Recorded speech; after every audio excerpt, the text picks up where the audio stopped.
Ochieng Awuor. Spika mar od bura ma Siaya George Okode okwayo jodak e kaunti ma Siaya mondo othegre kod miriambo mikwore mbui kaluwore kod wach mar onge mar gavana James Orengo e apisi kuom ndalo buora sani. Okode wacho ni gavana Orengo nitie oko mar Kenya yorene owuon kendo ngima ka siling ka bende igeno ni obiro duogo machiegni ni.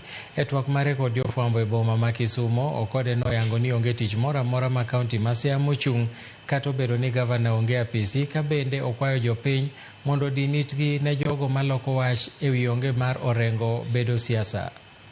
Jomoko penjo kuma gavana nitiere, to wachno nwasewacho chien kar kacha ni gavana ma Siaya nosenyiso jotelo ma Siaya, sirkal ma Siaya mar Assembly kod sirkal ma mare ni owuok odhi oko matin e wechene mameke ma kizungu luongo ni binafsi, weche mameke owuon modhi timo. To kata kamano pod otayo sirkande kaka dwarore.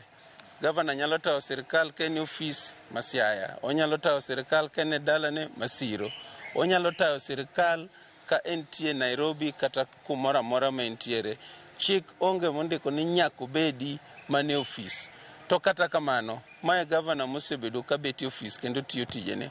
Wuok na ne ten to information wach mayudo en ni machiegni ka obiro duogo kendo ji biro medo nene e ofis.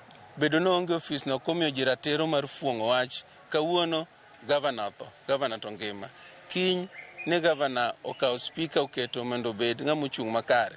To kata kipenje ni ere otas mosain momiyo spika mondo timgo gino, bende onge.